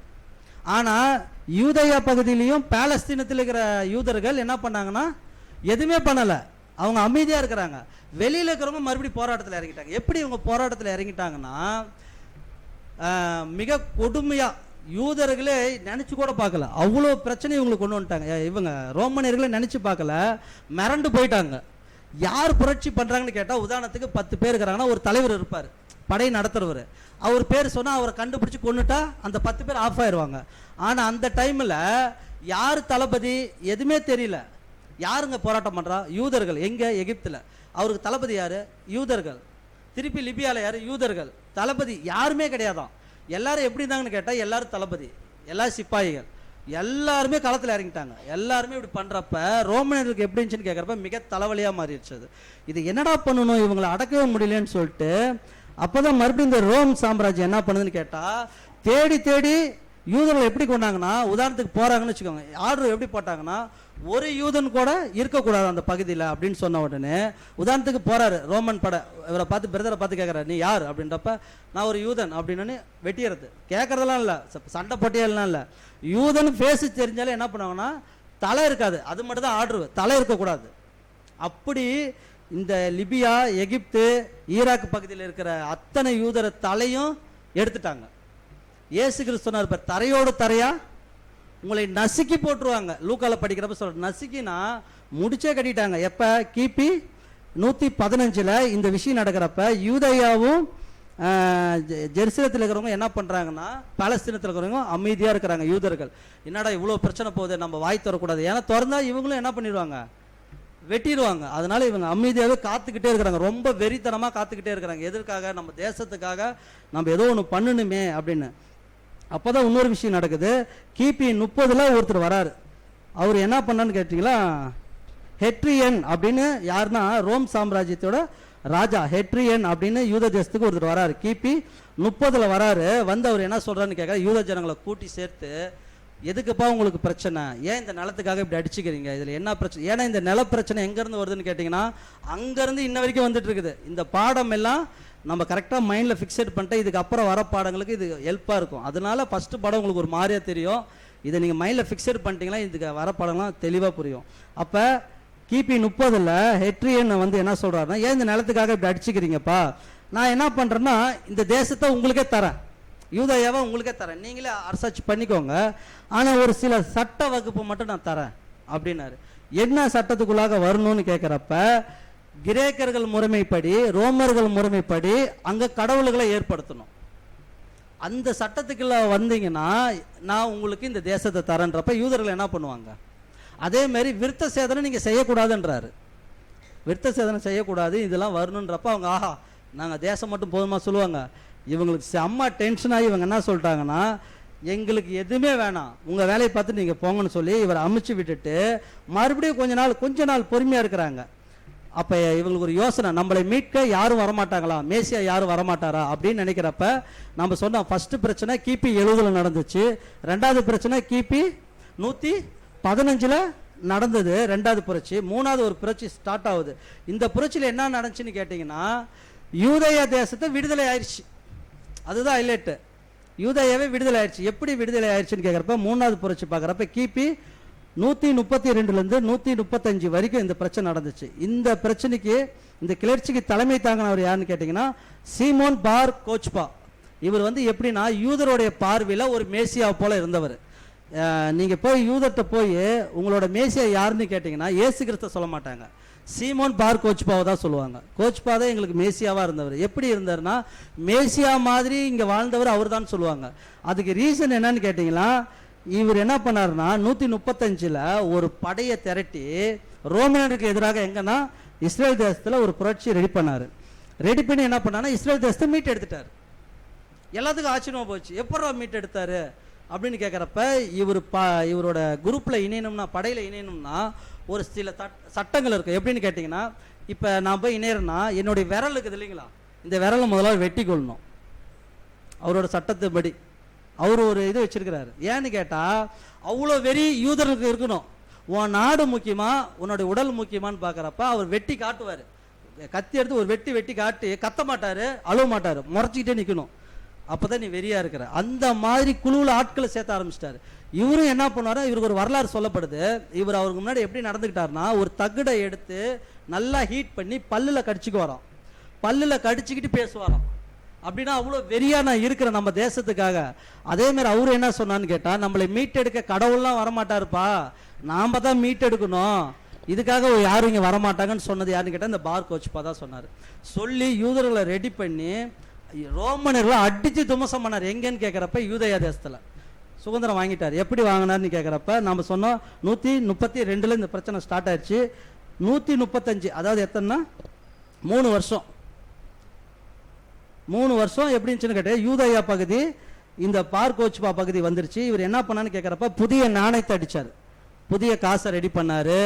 அதேமாரி சில சட்டத்திட்டத்தை கொண்டு வந்தார். இந்த 3 வருஷம் அங்கே போகிறப்ப மறுபடியும் ரோம் சாம்ராஜ்யம் சும்மா விட்டுருக்குங்களா? அது பெரிய படை. அது அந்த படையை அடக்கினா என்ன ஆயிருன்னு கேட்டிங்கன்னா மற்றவன் மதிக்க மாட்டான். மறுபடியும் இந்த ரோம் சாம்ராஜ்யம் என்ன பண்ணுச்சுன்னா இந்த பார்கோச்பாவை விடவே கூடாது அப்படின்ட்டு மறுபடியும் ஒரு படையை கூட்டிகிட்டு வருது. வந்து என்ன பண்ணாங்கன்னா கிபி 135 வந்து எத்தனைனா 30,000 படைகள் கூட்டிட்டு வந்து, அவங்க படை கம்மி தான் யூதேயாக்குள்ளார. அவங்கள எப்படின்னா ஒரு கொசு அடிக்கிறது போல அடிச்சு கொன்னே போட்டாங்க எல்லாத்தையும், யூதர்கள் எல்லாத்தையுமே. இல்லை பார்கோச்பா என்ன ஆனார்னு வரலாறு இல்லை. அவர் கொல்லப்பட்டாரா இல்லை தூக்கிலிடப்பட்டாரா என்னன்னு சொல்லி ரோமனர்கள் அந்த மாதிரி கொடுமை பண்ணி முடிச்சே கட்டிட்டாங்க. அப்போ யூதர்கள் 3 வருஷம் எப்படி இருந்தாங்கன்னா எங்களுக்கு தேசம் கிடைச்சிருச்சு, இனிமேட்டு எங்களை ஒன்றும் பண்ண முடியாது, இதை வச்சு நாங்கள் உலகம் ஃபுல்லாக அரசாட்சி பண்ணணும்னு இந்த மைண்டு பொசுக்குன்னு போயிடுச்சு. அதுக்கப்புறம் யூதர்கள் என்ன பண்ணுவாங்க, அங்கே இருப்பாங்களா அப்படின்னு கேட்டால் அன்னையிலேருந்து தான் கிபி 135 தான் உலகம் ஃபுல்லாக சிதறடிக்கப்பட்டாங்க. ஏன்னு கேட்டால் இதுக்கப்புறம் ரோமனர்கள் வந்து ஒரு யூதம் உள்ளரக்கூடாது, மூச்சு காத்து இஸ்ரேல் தேசத்துக்குள்ளே வரக்கூடாதுன்னுருச்சு. அப்படி சொன்னோன்னு எல்லாரும் தலை தெறிக்க எங்கெல்லாம் ஓட முடியுமோ யூதயா பகுதியை விட்டுட்டு எல்லா தேசத்துக்கு போனாங்க. ஆனால் யூதர்களோட மைண்டில் எப்படின்னு கேட்டிங்கன்னா ரோமனியர்கள் எங்கே இருக்கிறாங்களோ அந்த பகுதியில் நம்ம இருக்கக்கூடாதுன்ற மைண்ட் செட்டப் அவங்களுக்கு வந்துருச்சு லிட்டரலாகவே. ஏன்னு கேட்டால் அவ்வளோ கொடுமை பண்ணிக்கிறாங்க. யூதர்களுடைய ரத்த சரித்திரம்னு படிக்கிறப்ப தெரியும் அவ்வளோ கொடுமை ரோமனியர்கள் பண்ணியிருக்கிறாங்க. ஆனால் இந்த யூதர்கள் என்ன பண்ணிட்டாங்கன்னா சில பகுதிகளுக்கு ஓடி போயிட்டாங்க. இதுக்கு வசனம் வாசிக்கலாம். லூக்கா 21:24 வாசிங்க. பட்டய கருக்கினாலே விழுவார்கள், சகல புறஜாதிகளுக்குள்ளும் சிறைப்பட்டு போவார்கள். புறஜாதியாரின் காலம் நிறைவேறும் வரைக்கும் எருசலேம் புறஜாதியாரால் மிதிக்கப்படும். ஆமா, இந்த தீர்க்கதரிசன வசனங்களை இங்க ஆயிருக்குது. ஏன்னு கேட்டா பட்டய கருக்கினால் விழுவார்கள், சகல புறஜாதிகளுக்குள்ளும் சிறைப்பட்டு போவார்கள், புறஜாதியர்கள் காலம் நிறைவேறும் வரைக்கும் எருசலேம் புறஜாதியரால் மிதிக்கப்படும். அப்ப சகல தேசத்துக்கு இவங்க எப்படி போயிட்டாங்கன்னா எல்லாம் செதறி ஓடி போயிட்டாங்க. ஓடி போயிட்டு இவங்க எப்படி இருக்கிறாங்கன்னு கேட்டா நம்மளுக்குன்னு எந்த பதிலும் கிடைக்காதா, ஏன் நம்மளுக்கு ஒரு மீட்பர் இருக்க மாட்டாரா? ஏன்னா அவங்க எல்லாமே தோரா புக்கை நம்பி இருக்கிறவங்க. ஏன்னா மேசியா ஒருத்தர் வருவாரு, எங்களை மீட்பாரு, எங்களுக்கு ஆலயத்தை கட்டி கொடுப்பாரு. இப்ப புரியுதுங்களா ஏன் ஆலயத்தை கட்டி கொடுக்கணும் இப்ப இருக்கிற யூதருங்க இருக்கிறாங்கன்னா? இந்த பிரச்சனைகள் நடந்துதான். ஆலயத்தை கட்டி தருவாரு, எல்லாத்தையும் ஒன்று சேர்த்துவாரு அப்படின்ற மனநிலைமை இருக்கிறப்ப ஒரு விஷயம் மறுபடியும் நடக்குது. ஏன்னு கேட்குறப்ப ஒரு நபர் வராரு. அவர் பேர் என்னன்னு கேட்டீங்கன்னா அகிபா பென் ஜோசப். அவர் பேர் அகிபா பொன் ஜோசப்னு ஒருத்தர் இருக்கிறாரு. அவர் ஏன்னு கேட்டால் அவரும் ஒரு யூத ரபி தான். ஏன்னா இந்த யோகனா சொன்னோம் இல்லைங்களா, பள்ளிக்கூடத்தை ரெடி பண்ணவர், அவரோட வகுப்பில் இருக்கிறாரு. அவர் என்ன பண்ணுறாருன்னா ஜெயிலில் இருந்து ஒரு லெட்டர் யூதர்களுக்கு ரகசியமாக அனுப்புகிறார் சில யூதர்களுக்கு. அந்த யூதர்களுக்கு என்ன சொல்கிறான்னு கேட்டால் நான் உயிரோட தான் இருக்கிறேன், பயப்படாதீங்க, நம்மளுக்கு மீட்பு உண்டு அப்படின்னு சொல்லிட்டு உங்களுக்கு நான் சில விஷயம் கற்றுத்தரேன். என்ன விஷயம்னு கேட்குறப்ப நம்ம தோராவில் வந்து நம்மளுக்கு ஒரு மீட்பர் வருவார், அவர் மீட் எடுப்பார். அதுக்கப்புறம் ஜெருசலேம் தேசம் நம்ம கிட்ட வரப்ப நாம் எப்படி அதை ஆளுகை செய்யணும்னு சொல்லி தோராவில் போட்டிருக்குது, அதை பற்றி நான் உங்களுக்கு சொல்லித்தரேன் ரகசியமாகவேன்னு சொல்லி இவர் ஸ்டார்ட் பண்ணி பேசிட்டு இருக்கிறப்ப அந்த விஷயம் யாருக்கு தெரிஞ்சிருச்சுன்னா இவருக்கு யாருன்னா ரோமுக்கு தெரிஞ்சிருச்சு. அவங்க ஜெயிலில் தானே வச்சிருக்கிறாங்க. அவரும் என்ன பண்ணிட்டாங்கன்னா கொடுமைப்படுத்தி சதையெல்லாம் கிழிச்சு கொஞ்சம் கொஞ்சமாக கிழிச்சு கொண்டுட்டாங்க அவரையும். இப்போ யூதர்களுக்கு என்னாச்சுன்னா எதுவுமே நடக்காதான்னு சொல்லி பொக்குன்னு போயிட்டாங்க, எதுவுமே பண்ண முடியலன்ட்டு. அதுக்கப்புறம் பார்த்தீங்கன்னா கிபி 139 மறுபடியும் ரோம் சாம்ராஜ்யம் ஒரு விஷயம் பண்ணுது. தேவாலயத்தை அங்கே இருக்கிற எல்லாத்தையும் நீக்கிட்டு ஜூபிட்டர், அவங்களுடைய கடவுள் வந்து ஜூபிட்டர்னு ஒரு தேவதை கடவுள் வச்சுருப்பாங்க, அந்த கடவுளை வழிபாட்டு எங்கே ஏற்படுத்துனான்னு பார்க்குறப்ப தேவாலயத்தில் ஏற்படுத்துகிறாங்க. அதனால தான் நம்ம ஒரு சில வரலாறு படிக்கிறப்ப தேவாலயத்தில் பன்றிகளை பலி செலுத்தினா நம்ம படிக்கிறோம் இல்லைங்களா, அது அந்த நிகழ்வுலாம் அதுக்கு முன்பதாக, அது வேற ஹிஸ்ட்ரி, அதுக்கு முன்பதாக ஒரு தடவை நடந்துச்சு. அதே போல தான் இங்கேயும் ஒரு விஷயத்தை நடத்துகிறாங்க, பலி செலுத்தி அந்த யூதேயா பகுதியில் இருக்கிற ஆலயத்தை ரொம்ப தீட்டுப்படுத்தி அந்த ஒரு செவரு தவிர மற்றது எல்லாத்தையும் இடிச்சிட்டாங்க. இப்போ நம்மளுக்கு இன்னொரு கேள்வி என்னன்னு கேட்டால், இயேசு கிறிஸ்து சொன்ன விஷயம் ஒரு கல்லின் மேல் கல் இராதபடிக்கு போகும் காலம் எப்பொழுது நடந்துச்சுன்னு கேட்குறப்ப அது கிபி 70 ஸ்டார்ட் ஆகி 139 வரைக்கும் நடந்த நிகழ்வு. அதனால தான் அந்த வசனங்களை தொடர்ச்சியாக வாசிக்கிறப்ப என்ன சொல்லுவார்னா, இது நிறைவேற வரைக்கும் இந்த சந்ததி ஒளிந்து போகாதுன்னு போட்டிருப்பார். அது கீழே நீங்கள் படித்து பார்த்தீங்கன்னா வசனத்தில் இந்த சந்ததி ஒளிந்து போகாதுன்னா நாம் என்ன நினச்சிக்கணும், சீஷர்களை நினச்சிக்குவோம். ஓ சீஷர்கள் ஒளிந்து போக மாட்டாங்களாட்டுக்குது அப்படின்னு. சீஷர்களை பற்றி சொல்லலை, யூத ஜனங்கள் இந்த சந்ததி கண்ணால் அதை பார்க்கும், யூதர்கள் பார்ப்பாங்க நடக்கிற நிகழ்வை. ஏன்னு கேட்குறப்ப நான் போன பின்னாடி இந்த விஷயம் நடக்குன்றாரு. அதுதான் நம்ம பார்த்தோம் 70லேருந்து 139 வரைக்கும் இந்த பிரச்சனை நடந்துச்சு. அது யூதர்கள் கண்ணார பார்த்து கூட எப்படின்னா உணர்வு இல்லாமல் ஆயிட்டாங்க. இதே தான் ஆவிக்குரிய சபையும். நான் வருவேன், எப்படி வருவேன்? திருடன் போல நான் வருகிறேன், உங்களுக்கு தெரியாது, நீங்கள் விழித்திருங்கன்னு சொல்லிக்கிட்டே இருக்கிறாரு. நம்மளுக்கு மண்டையிலே ஏற மாட்டேங்குது. அப்போ பொசுக்குன்னு வந்துட்டு போயிட்டாருன்னா எப்படி நடக்கும்? எப்படி ரோமனியர்கள் வந்து யூதர்களை வெட்டி போட்டாங்களோ அப்படி தான் 3ஆம் உலகப் போர் இருக்கும். அந்த அளவுக்கு தான் கொடுமையாக நடக்க போகுது. ஆனால் நம்ம உணர்வே இல்லாமல் கம்முனியாக தான் இருக்கிறோம். பொசுக்குன்னு வந்துட்டு போயிட்டாருன்னா நாமளும் என்ன பண்ணுவோம்? பட்டயத்தால் வெட்டப்படுவோம். அது ஆவிக்குரிய ரீதியில் நம்ம பார்க்கணும். அப்போ யூதர்கள் என்ன பண்ணிட்டாங்கன்னா எல்லா தேசத்துக்கு போன பின்னாடி ரோமனியர்கள் என்ன பண்ணுறாங்கன்னா தேசத்தோட பேரே மாற்றுறாங்க. எப்படி மாற்றுறான்னு கேட்குறப்ப இப்போ பாலஸ்தீனம்னா நம்ம எதை சொல்லுவோம்? பாலஸ்தீனம் அப்படின்னா எந்த தேசத்தை சொல்லுவோம்? அதான் இஸ்ரேல் அடங்கிய பாலஸ்தீனம் அப்படி தானே சொல்லுவோம். அப்படி தான் கொடுக்கப்பட்டுச்சுங்களா பேர்? அப்போ பேர் எப்படி கொடுக்கப்பட்டுச்சு? இந்த இதெல்லாம் நம்மளுக்கு தெரியணும். ஏன்னு கேட்டால் உலகத்தில் எல்லாத்துக்கும் அப்படி தான் நினைக்கிறாங்க. ஆனால் சபையாக அழைக்கப்பட்ட நம்மளுக்கு ஒரு சில விஷயங்கள் தெரிஞ்சாதான் அது முடிதான் வெளியில் போய் சத்தியத்தையும் பேச முடியும். எது வித ஈராக்கு தான் பாலஸ்தீனம் இதுதான் பாயிண்ட். ஏன்னு கேட்குறப்ப பழைய ஏற்பாட்டில் இந்த தேசம், ஏன்னா அந்த தேசத்து பேர் என்னன்னு கேட்டிங்கன்னா கானான் தேசம். இஸ்ரேல் தேசம் பேரையே கானான் தேசம் தானே கொடுக்கப்பட்டிருக்குது. அப்போ இவங்க கானான் தேசத்துக்கு வராங்கன்னா தாவீது காலத்தில் ஒரு சம்பவம் நடக்குது. என்னன்னா கோலியாத் யாருங்க? பெலிஸ்தியர். வசனங்கள் வாசிக்கலாம். 1 சாமுவேல் 17, 2, 3, 4 இந்த 3 வசனங்களை வாசிங்க.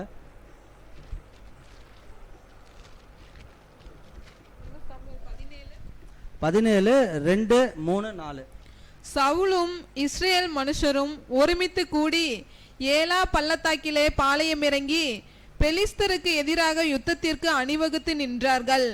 பெலிஸ்தர் அந்த பக்கத்தில் ஒரு மலையின் மேலும் இஸ்ரேலர் இந்த பக்கத்தில் ஒரு மலையின் மேலும் நின்றார்கள். அவர்களுக்கு நடுவே பள்ளத்தாக்கு இருந்தது. அப்பொழுது காத் ஊரானாகிய கோலியாத் என்னும் பேருள்ள ஒரு வீரன் பெலிஸ்தரின் பாளையத்திலிருந்து புறப்பட்டு வந்து நடுவே நிற்பான். அவன் உயரம் 6 முழமும் 1 ஜானுமாம். அவன் தன் தலையின் மேல் வெண்கல சீராவை போட்டு ஒரு போர்க்கவசம் தரித்து கொண்டிருப்பான். அந்த கவசத்தின் நிறை 5000 சேக்காலான வெண்கலமாய் இருக்கும். சிஸ்டர், இப்போ இந்த கோலியாத் யாருங்க? ஒரு பெலிஸ்தியர். இந்த பெலிஸ்தியர் பேர் தான் பாலஸ்தீனன்னு மாறிடுச்சு. பெலிஸ்தியர் தான் பாலஸ்தீனன்னு மாற்றினாங்க. ஆனால் இப்போ நம்ம வசனத்தில் பார்க்குறோம், கானான் தேசத்தில் இருந்தவங்க தான் யூதர்கள், பக்கத்தில் இருந்தவங்க யாருங்க? பெலிஸ்தியர்கள். பெலிஸ்தியரும் இப்போ இந்த பெலிஸ்தியர் அப்படின்னா பாலஸ்தீனம் இஸ்ரேல் தேசமும் ஒன்றா. அப்போ எப்படி இப்போ வந்து நம்ம இஸ்ரேல் தேசத்தை பாலஸ்தீனம் சொல்கிறோம்? ஆக்கிரமிப்பு பண்ணிட்டாங்க. அப்போ அந்த பேர் யார் மாற்றிருக்கணும்? கேள்வி வரும். அப்போ பேர் மாற்றப்பட்டிருக்கு தானே அர்த்தம். அப்போ அந்த பேர் மாற்றப்பட்டதை இன்னைக்கு நாமளும் எப்படி சொல்கிறோம்னு கேட்டால் பாலஸ்தீனம் இருந்த மக்கள் அந்த பகுதிங்க அது பாலஸ்தீனா தாங்க அப்படின்ற இன்னைக்கு உலக ரீதியாக நிறைய பேர் பார்க்குறப்ப அப்படிதான் அது பாலஸ்தீன பகுதி, இவங்க யூதர்கள் ஆக்கிரமிப்பு பண்ணிட்டாங்கன்னு சொல்கிறாங்க. ஆனால் வசனத்தின் படி பார்க்குறப்ப அது கானான் தேசம், பெலிஸ்தீனர்லேருந்து பக்கத்தில், இவங்களுக்கும் அவங்களுக்கு சேரவே சேராது, அடிக்கடி சண்டை போட்டுக்கிட்டே இருப்பாங்க. ஆனால் இந்த டைமில் இந்த பேர் யார் மாற்றின கேட்டால் ரோமனியர்கள் தான் மாற்றினாங்க. ரோமனியர்கள் என்ன பண்ணாங்கன்னா, நீ யூதாயான்னு வச்சுருந்தா தானே உன் தேசம்னு சொல்லுவேன், இஸ்ரேல்னு வச்சுருந்தா தானே உன் தேசம்னு சொல்லுவேன். அதனால் அந்த யூதேயா பகுதி வந்து பாலஸ்தீன்னு மாற்றிட்டாங்க. யூதேயா பகுதி 2ஆக இருந்துச்சு, இஸ்ரவேல் யூதேயா. 10 கோத்திரம் ஒரு வகுப்பாரு, 2 கோத்திரம் ஒரு வகுப்பாராக இருந்தாங்க. யூதேயாவில் இருக்கிறவங்க தான் யூதர்கள், அந்த 10 கோத்திரத்தில் இருக்கிறவங்க தான் ஏன்னா இஸ்ரவேல் தேசம். அதில் ஏன்னு கேட்குறப்ப நம்ம சமாரிய ஸ்திரீ கூட சொல்கிறோம்ல, அவங்க ஏன்னா யாக்கோபோட சந்ததி. ஆனால் 10 பேரில் அவங்க ஒரு வகுப்பார், அது ஒரு தேசம், யூதேயா ஒரு தேசம். அந்த யூதேயா பகுதி தான் பாலஸ்தீனமாக ரோமனியர்கள் மாற்றிட்டாங்க.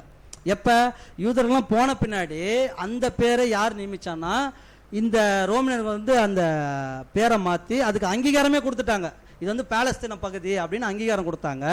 அப்போ இஸ்ரவேல்னு இருந்துச்சுல மேல் பகுதி, அதுக்கு என்ன அங்கீகாரம் கொடுத்துருப்பாங்கன்னா அதுக்கு வேற பேர் ஒன்று தராங்க. அதுக்கு என்ன எலியான்னு சொல்லி ஒரு பேர் மாதிரி தராங்க, அது ஹிஸ்ட்ரியில் இருக்குது. அந்த மாதிரி ஒரு பேர் கொடுத்துட்றாங்க. இப்போ இந்த பேர் தான் இன்ன வரைக்கும் பாலஸ்தீன பகுதி அப்படின்னு சொல்லி பிரச்சனை நடந்துட்டு இருக்குது. இப்போ யூதர்கள் போன பின்னாடி இப்போ யூதர்கள் ஒரு கணக்கு போடலாம், 139 போயிட்டாங்க தேசத்தை விட்டு. மறுபடியும் எப்போ வந்தாங்க? மறுபடியும் எப்போ சுதந்திரம் கிடைச்சு அது கூட சொல்லலாம். எப்போ சுதந்திரம் கிடைச்சிச்சு? 8 அப்போ எத்தனை வருஷம் கேப் விழுந்துருச்சு?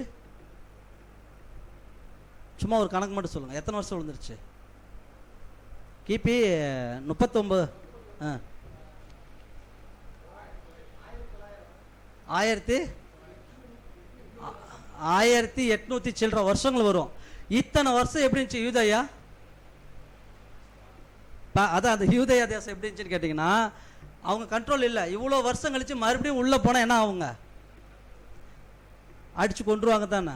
இந்த பிரச்சனை தான் இப்போ ஸ்டார்ட் ஆகிட்டு இருக்குது. இவ்வளோ வருஷங்கள் கழிச்சு மறுபடியும் இது எங்கே நிலப்பரப்புன்னு உள்ளே போகிறாங்க. அதுதான் இன்ன வரைக்கும் பிரச்சனையாக ஆகிட்டு இருக்குது. அப்போ இந்த பேரை மாற்றினு கேட்குறது, அது ரோமனிய சாம்ராஜ்யம் நம்ம பார்க்குறோம். இதெல்லாம் வரலாறுல இருக்குது, இந்த சம்பவம் வரலாறுலேயே இருக்குது, நீங்கள் செக் பண்ணிக்கலாம். இந்த காலகட்டத்தில் தான் யூதர்கள் ஓடி போகிற காலகட்டத்தில் ஒரு விஷயம் பண்ணுறாங்க. எங்கே போகிறாங்கன்னு கேட்குறப்ப ஐரோப்பியா பகுதி, ரஷ்யா, இந்த மாதிரி தேசங்களுக்கு அவங்க எஸ் ஆகிட்டாங்க. எஸ் ஆனோடனே அவங்களுக்கு 2 எதிரி இருந்தாங்க. அவங்க மைண்டில் ஃபிக்ஸட் பண்ணிட்டாங்க, 2 எதிரி அவங்களுக்கு இருக்கிறாங்க. ஃபஸ்ட்டு எதிரி யாருங்க? ரோமனியர்கள். ஏன்னு கேட்டால் தேசமே இல்லாத அளவுக்கு அடித்து விரட்டப்பட்டதுனால ரோமனியர்கள் வந்து ஃபஸ்ட்டு எதிரியாக இருந்தாங்க. 2வது எதிரி யாருங்க அப்படின்னா கிறிஸ்தவர்கள். ஏன்னு கேட்டிங்கன்னா வசனங்களை வாசிக்கலாம். அப்போஸ்தலர் 11:26 வாசிங்க.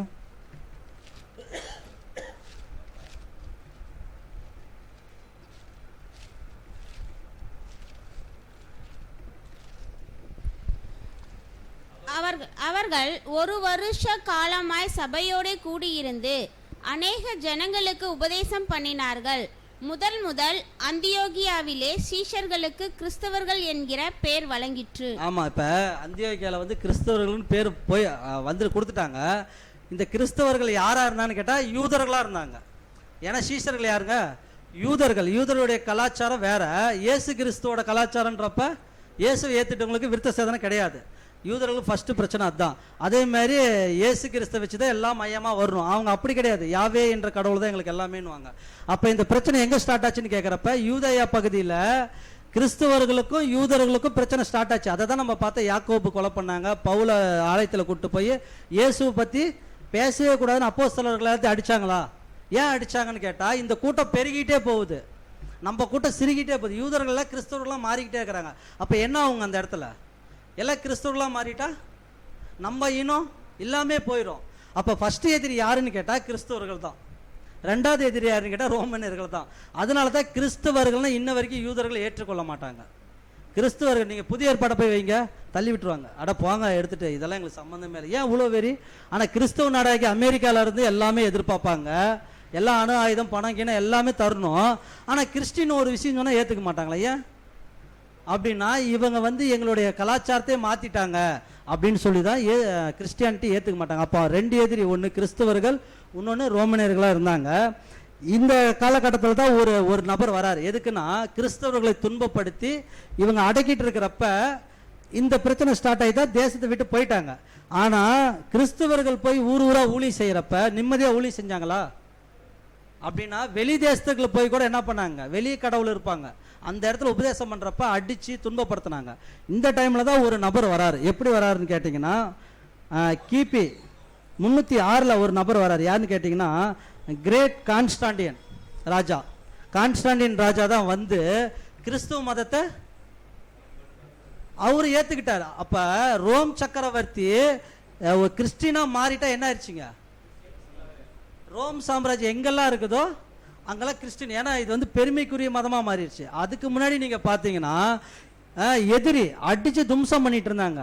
ஆனால் கான்ஸ்டாண்டின் வந்து கிறிஸ்துவத்தை ஏற்றுக்கிட்ட பின்னாடி கிறிஸ்துவம் மலமலமலன்னு வளர்ந்துருச்சு. அது சலுகை வேற, நீ கிறிஸ்டினா தான் எல்லா சலுகையும் உனக்கு கிடைச்சிச்சு. அந்த பார்வையில் தான் இன்ன வரைக்கும் உலகத்தை என்ன நம்ம சொல்கிறாங்க, ஏசு கிறிஸ்துவனா மாறிட்டுனா உனக்கு சலுகை கிடைக்கும்பா. ஏன்னா கான்ஸ்டாண்டின் ராஜா காலத்திலே இருக்கிறோம், உனக்கு என்னப்பா பணம் கொடுத்து மதம் மாத்துறாங்கப்பா. அவங்கெல்லாம் என்னென்னமோ சொல்லுவாங்க. ஆனால் அப்படியா இருக்குதுன்னு கேட்டால் அப்படிலாம் கிடையாது. நம்மள கிறிஸ்டின் ஆகிறோம், நம்மளுக்கு யார் உதவி பண்ணிக்கிறா? நம்ம காசு தான் செலவு பண்ணிட்டு இருக்கிறோம். ஆனால் அந்த மைண்ட் எப்படி வந்துட்டு கேட்குறப்ப இதில் தான் கான்ஸ்டாண்டின் என்னைக்கு கிறிஸ்டினாக மாறணுன்னு கிறிஸ்தவம் எல்லா இடத்துலையும் பரவிடுச்சு. இப்போ யூதர்களுக்கு எப்படி இருந்திருக்கும்? ஹாப்பியாக இருந்திருக்குமா? ஏற்கனவே ரோம் மேலே பயங்கர கோபம் இவங்களுக்கு. இவர் வேற கிறிஸ்டினாக மாறணுன்னு இன்னும் இவங்களுக்கு எப்படி ஆயிடுச்சுன்னா ரொம்ப டென்ஷன் ஆகிட்டாங்க. ஏன்னு கேட்டால் எல்லாமே கிறிஸ்தவம் மாறிட்டா இன்னும் பிரச்சனை ஆயிரும். இந்த விஷயம் இப்போ எப்படி மாறிச்சுன்னு கேட்டிங்கன்னா, உதாரணத்துக்கு யூதர் இருக்கிற பகுதியில் ஒரு கிறிஸ்டின் இருக்கிறாருன்னு வச்சுக்கோங்க. அந்த யூதர் கடந்து போகிறப்ப அவர் எப்படி தான் பார்ப்பாரு? எங்கள் ஆண்டவரை கொலை செஞ்சவன் நீ தானே அப்படின்னு கேட்க ஆரம்பிச்சிட்டாங்க. அடிக்க ஆரம்பிச்சிட்டாங்க. அதான் நினைச்சானுங்க, ஏன்டா அங்கேயும் அடிச்சிங்க, அடி வாங்கிட்டோம், மறுபடியும் அகதியாக இங்கே வந்தோம், இங்கே கிறிஸ்டினா மாதிரி இங்கேயும் போட்டு அடிக்கிறீங்களேன்னு சொல்லி யூதர்களுக்கு எப்படி ஆயிடுச்சுன்னு கேட்டால் கிறிஸ்டின்லாம் பிடிக்காம போச்சு. ஏன்னு கேட்குறப்ப கிறிஸ்டினுக்கு யூதனை பிடிக்காம போச்சு. இயேசு கிறிஸ்துவ சிலுவையில் அடித்தது நீ தான் அப்படின்னு சொல்லி பார்க்குற யூதர்களை கொடுமைப்படுத்தி, நம்ம ஹிட்லர்லாம் படிச்சிருப்போம், அதெல்லாம் பெரிய வரலாறே இருக்குது, சாதாரணமாலாம் கொடுமைப்படுத்தல, அதெல்லாம் பெரிய வரலாறே இருக்குது. அந்த மாதிரி யூதர்கள் போகிற இடத்துல எல்லாமே அடிப்பட்டு சின்னம்பட்டு சீரழிஞ்சாங்க. ஏன்னு கேட்குறப்ப இயேசு கிறிஸ்து சொன்னதான், உனக்கு கிடைத்த சமாதானத்தின் நீ தெரிஞ்சிருந்தா நலமா இருக்கும்.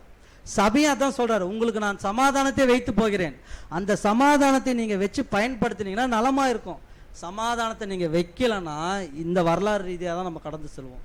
இந்த காலகட்டத்தில் தான் யூதர்கள் பயங்கர வெறியாயிட்டாங்க, இந்த 2 வகுப்பாரையும் நம்ம ஏற்றுக்கே கொள்ளக்கூடாது அப்படின்ட்டு. அப்போ இந்த கான்ஸ்டாண்டின் வந்த பின்னாடி தான் கிறிஸ்துவ மலமலன்னு வளர்ந்துச்சு, நிறையா விஷயங்கள் கிறிஸ்துவுக்குள்ளே வந்துச்சு.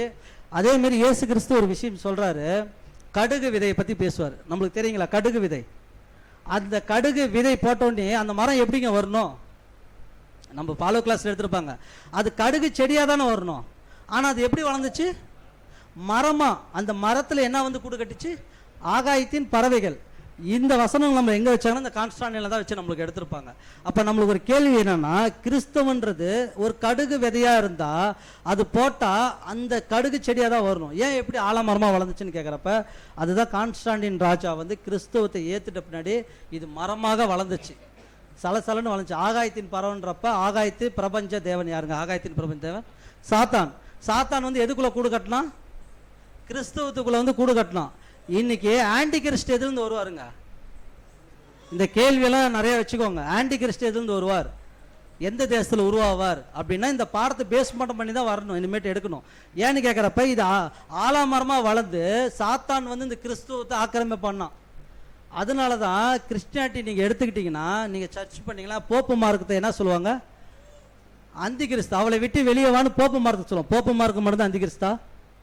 நம்மளோட கேள்வி. நாம் ஒருத்தர் குற்றப்படுத்த ஒரு நபரை கிடைச்சிட்டா அவங்களே தான் குற்றப்படுத்திக்கிட்டே இருப்போம், ஆனால் நம்ம குற்றவாளி பக்கத்துலேயே இருப்போம், அது நம்மளுக்கு தெரியாது. ஏன்னு கேட்டால் ஒரு நபரை மட்டும் தான் நம்ம சொல்லுவோம். போப்பு மார்க்கம் ஆமாம் பாபிலோன் இருந்துச்சு, ஆனால் அது மட்டும்தான் பாபிலோனான்னு கேட்டால் கிறிஸ்துவ மதமே பாபிலோனா மார்க்கப்பட்டது, எல்லாம் மாற்றிக்கிட்டே வராங்க. அதனால தான் வெளிப்படத்தில் படிக்கிறோம், அந்த குழந்தை பெற்றெடுத்து வனாந்தரத்துக்கு ஓடி போனாள். அப்போ கிறிஸ்தவன்றது ஒரு 1,44,000 பேர் குட்டி சின்னது, அந்த அதுலேருந்து கடந்து கடந்து கடந்து ஃபில்ட்ரேஷன் ஆகி வந்துட்டு இருக்குது. ஆனால் கிறிஸ்தவன்றது பெருசு, அந்த பெருசுக்குள்ளார எப்படி இவ்வளோன்னு இருக்கும்? அப்போ மீதியெல்லாம் என்ன இருக்கும் அப்படின்னா, மீதியெல்லாம் டூப்ளிகேட்டு, இவ்வளோண்டு ஒரிஜினல். இந்த ஒரிஜினல் தான் இந்த வேத வசனத்தை ஆராய்ச்சி பண்ணி கடந்து கடந்து வருது. மீதி டூப்ளிகேட்லாம் எங்கே மாட்டிக்குதுன்னு கேட்டிங்கன்னா அதுலேயே மாட்டிக்குது. அதனால தான் இன்றைக்கி சபை ஏன் முடியலன்னு கேட்டிங்கன்னா, இவ்வளோ பேர் இருக்கிறோம், ஏன் முடியல? 2000 வருஷமா ஏன் முடியலன்னு கேட்டால், கிறிஸ்தவன்றது ஒரு பெரிய மரம், அந்த மரத்துக்குள்ள 1,44,000 பரிசுத்தவான்கள் ஒண்டிக்கிட்டு இருக்கிறாங்க. அவங்க மட்டும்தான் இந்த வேதத்தை வெளிச்சமா வச்சிருக்கிறாங்க. மீதியெல்லாம் பேருக்கு நாங்களும் ஸ்டூடெண்ட், நாங்களும் படிக்கிறோம், எங்களுக்கு சத்தியம் தெரியும் அப்படின்வாங்க. கிடையாது, சத்தியம் அப்படிலாம் இல்லை. சத்தியம் வசனம் சொல்லுது, அதாவது என் ஆடுகள் என் சத்தத்துக்கு செவி சாய்க்கணும். முதல்ல நம்ம செவி கொடுக்கணும். செவினா கீழ்ப்படியணும், வசனத்தின்படி கீழ்ப்படிஞ்சு கிறிஸ்துவோட அன்பை வெளிப்படுத்தினாதான் கீழ்ப்படிதல். சும்மா நான் வசனத்தை படிச்சுக்கிட்டே இருக்கிறேன் அது இல்லை. இயேசுவோட சாயலை தரிச்சு அதன்படி நடக்கிறவங்க தான் அந்த வழி. இயேசு கிறிஸ்து போன வழி இதுவே. அப்படின்னா இயேசு போன வழி யார் கண்டுபிடிப்பாங்க அப்படின்னா, இயேசு போலக்கிறவர் தான் கண்டுபிடிப்பாரு, எல்லாரும் இங்கே கண்டுபிடிச்சிட முடியாது. அப்போ அதனால தான் கடவுள் என்ன பண்ணுறாருன்னா, பரிசுத்த ஆவி நமக்கு கொடுக்குறாரு. குமாரனுக்கு என்ன ஆவி கொடுக்குறாரோ அதே ஆவி தான் நம்மளுக்கும் கொடுக்குறாரு. அந்த ஆவி என்ன சொல்லுதுன்னா, இதுதான் வழின்னு சொல்லி கொஞ்சம் கொஞ்சமாக கற்றுக் கொடுத்து கூட்டிகிட்டு போகுது. ஆனால் இங்கே நிற்கிறவங்க நிறையா பேர் நிற்கிறோம். அதனால் நம்ம நினச்சிக்கிறோம் எல்லாரும் சபையானா, எல்லாரும் சபையில் எவன் ஒருவன் அவரோட வார்த்தைக்கு செவி சாய்க்கணும், கீழ்ப்படியணும், அவருடைய கட்டளையை ஏற்றுக்கிட்டு இயேசுவை போல மாறணும். மாறி பிதா முன்னாடி நிற்கிறப்ப தான் பிதா சொல்கிறாரு, அதே வழியில் வந்துக்கிட்டே என்கிட்ட வந்துடுவோம், அவ்வளோதான். ஆனால் இங்கே என்னன்னு கேட்குறப்ப அதான் ஒரு வசனம் சொல்லுது, அதிக ஆக்கணிக்குள்ளே போகாதபடிக்கு போதகரை ஆகாதிருங்க. ஏன் போதகரை நம்ம சொல்கிறோன்னு கேட்டால், போதிக்கிற நீ தெளிவாக அதை புரிஞ்சுக்கிட்டு போதிக்கணும், இல்லைன்னா ஒன்றையும் கெடுத்துக்கிற, கேட்குறவங்களையும் கெடுக்க வைக்கிற, வஞ்சனையை போயிடும், உபதேசங்கள் வஞ்சனையாக மாறிடும் அப்படின்ற ஒரு சில இதெல்லாம் இதுதான் சொல்கிறாரு. அதனால தான் இந்த வரலாறு ரீதியாக நம்ம பார்க்குறப்ப யூதர்கள் இயேசுவை கடைசி வரைக்கும் ஏற்றுக்கல, இன்ன வரைக்கும் ஏற்றுக்கல. இன்ன வரைக்கும் அவங்க என்ன சொல்கிறாங்கன்னா, ஆசீர்வதிக்கப்பட்டவர் வரார், எங்களை மீட்டெடுக்கிறார், அப்படின்னு சொல்கிறாங்க. இப்போ நம்மளுக்கு ஒரு இந்த பாடத்துக்கு இறுதிக்கு வந்துட்டோம். இப்போ நம்மளுக்கு ஒரு கேள்வி என்னென்னா, இயேசு கிறிஸ்து கழுது மேலே போகிறப்ப எல்லாரும் எப்படி பாடினாங்க? ஒரு பாட்டு உன்னதத்திலிருந்து வரும் படிக்கலாம், வசனம் படிக்கலாம். மத்தேயு 23:36 படிக்கும்.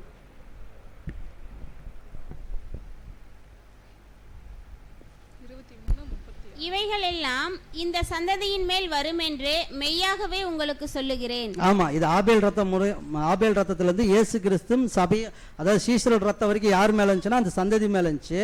அதுதான் சொல்றாரு, இந்த சந்ததி மேல இது வரும் என்று மெய்யாகவே சொல்றேன்னாரு.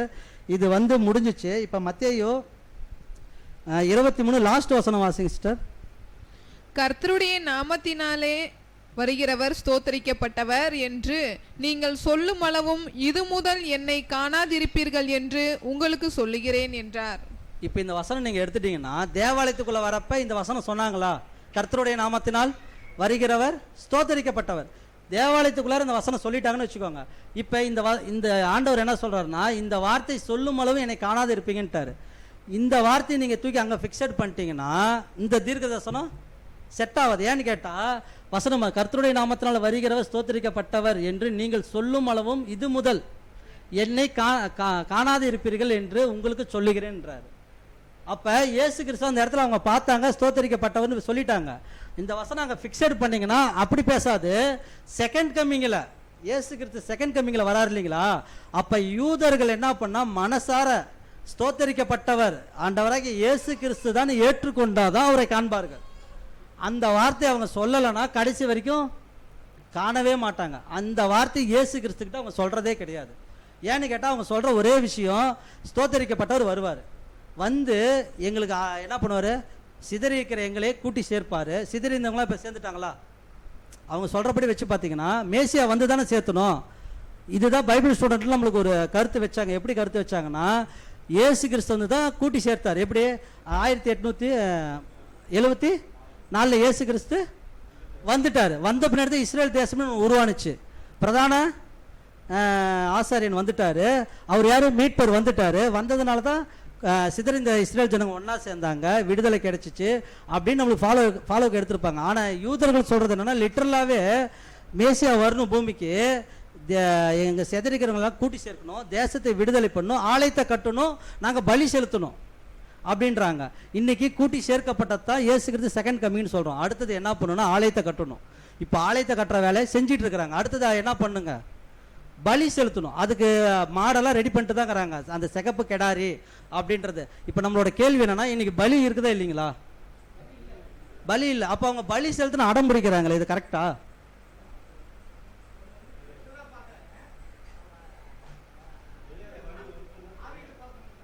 நம்மளோட கேள்வி ஒண்ணே ஒன்று, பலி செலுத்தலாமா வேணாமா? அப்ப அவங்க ஏன் பண்றாங்க? அவங்க இயேசுவை ஏத்துக்கல. நார்மலா சொன்ன இயேசுவை ஏத்துக்கல. அப்ப அவங்க பலி செலுத்துறாங்கன்னா யாருக்கு செலுத்தணும்? அவங்க பலி செலுத்தணும். இப்போ உதாரணத்துக்கு ஆலயம் கட்டிட்டாங்க, பலி செலுத்தணும். அவங்க யார் பேர்ல செலுத்துறாங்க? தேவன் பலி ஏத்துக்குவாரா? அப்ப தேவன் குமாரனை கொடுத்து பலி செலுத்திட்டாரு. அப்ப அவங்க தேவன் பேர்ல பலி ஏத்துக்கிறாங்க. அப்ப தேவன் ஏத்துக்குவாரான்னா யார் ஏத்துக்குவா? இல்லை, அப்போ யார் பண்ணணும்? ஏன்னு கேட்டிங்கன்னா, இந்த கேள்வி எப்படின்னா, கடவுளே அங்கீகரிக்காத ஒரு விஷயத்தை ஒருவன் செய்தானா அதுக்கு அர்த்தம் என்ன? அதை செய்ய வைக்கிறவன் யாரு? சத்தியத்துக்கு எதிரி யாருங்க? Anti Christ. அப்போ அவங்க யாருக்கு தான் பலி செலுத்தணும்? அந்த கிறிஸ்துக்கு தான் பலி செலுத்தணும். அதை தான் நம்ம சொல்றோம். தேவன் பலி செலுத்தாதன்ட்டாரு. இன்னைக்கு நம்ம பலி செலுத்திட்டா, இப்போ நம்ம ஆடோ மாதிரி எடுத்து போய் பலி செலுத்திட்டா அது தேவனுக்கு எதிர் தானே. அப்போ தேவனுக்கு எதிராளி யாருங்க? சாத்தான் தானே. அப்ப யூதர்கள் யாரை எதிர்பார்த்துட்டு இருக்கிறாங்க? நம்ம கேட்போம், என்ன சாத்தானியா அப்படின்னு. சாத்தானியா இல்லையான்னு சொல்லி வரக்கூடிய காலங்களில் இந்த பாட தொடர்ச்சியில் நம்ம பார்ப்போம். அதே மாதிரி பலி யாருக்கு அவங்க ரெடி பண்றாங்க? ஆலயமே எதுக்கு? ஏன்னு வெளிப்படத்தில் படிக்கிறப்ப அப்ப ஆலயம் தேவையில்ல. யார் ஆலயமா இருப்பா? பிதாவும் குமாரனுமே ஆலயமா இருக்கிறாங்க. அவங்க தான் ஆலயம். அந்த ஆலயம் இருக்கிறப்ப இவங்க எந்த ஆலயத்தை எதிர்பார்க்குறாங்க, எதுக்கு பலி எதிர்பார்க்குறாங்கன்னு சொல்லி அடுத்த பாடத்தில் பார்ப்போம். அதே போல் நீங்களே தேவனுடைய ஆலயமாக இருக்கிறோம். அதே மாதிரி ஒரு கல்லின் மேல் கல் இராத படிக்குன்னு போதுன்னா, இன்னைக்கு நம்மளாம் ஆலயம். நம்ம மேலே கல் இருக்கணுமா இருக்கக்கூடாதான்னு நம்ம செக் பண்ணிக்கணும். ஏன்னு கேட்டால், சத்தியத்தின்படி நடந்தால் நம்ம சிதறி போகாத படிக்க இருப்போம். ஆனால் சத்தியத்தின்படி நடக்கலனா ஒரு கல்லின் மேல் ஒரு கல் இல்லாதபடிக்கு போகப்படும். அது எப்படின்னா, நீங்கள் ஆவி இழந்து சத்தியத்தை இழந்து எல்லாத்தையும் விட்டு ஒன்று போய் 7 கூட்டு வந்தோமா பின்மாற்றம் அடைஞ்சு தோய்வு அடைஞ்சு எல்லா விஷயத்திலும் அதாவது கீழ்ப்படுதல் இல்லைன்னா இதெல்லாம் நடந்து சத்தியத்தை விட்டே பின்தோக்கி போயிருங்க, பின்னாயிருவீங்க. அதுதான் அழிஞ்சு போகிறதுக்கு அடையாளம். அதுதான் இன்றைக்கி நம்ம எச்சரிக்கையாக இருக்கணும். ஏன்னு கேட்குறப்ப இதை பேஸ் மட்டும் பண்ணி தான் இன்னைக்கு கூட வர பாடங்கள் அமைய போகுது. இந்த பாடங்கள் நீங்கள் உங்களுக்கு புரியலாம், மறுபடியும் கூட நீங்கள் ரெக்கார்ட் கேளுங்க. வரக்கூடிய வகுப்பில் இதை பற்றி நம்ம நிறையா பேசுவோம். இதுக்கு கடவுள் நம்மளுக்கு கிருபை செய்வார், உதவி செய்வார். பொறுமையோட கட்ட யாவரும் தேவன் ஆசீர்வதிப்பாராக. ஆமென்.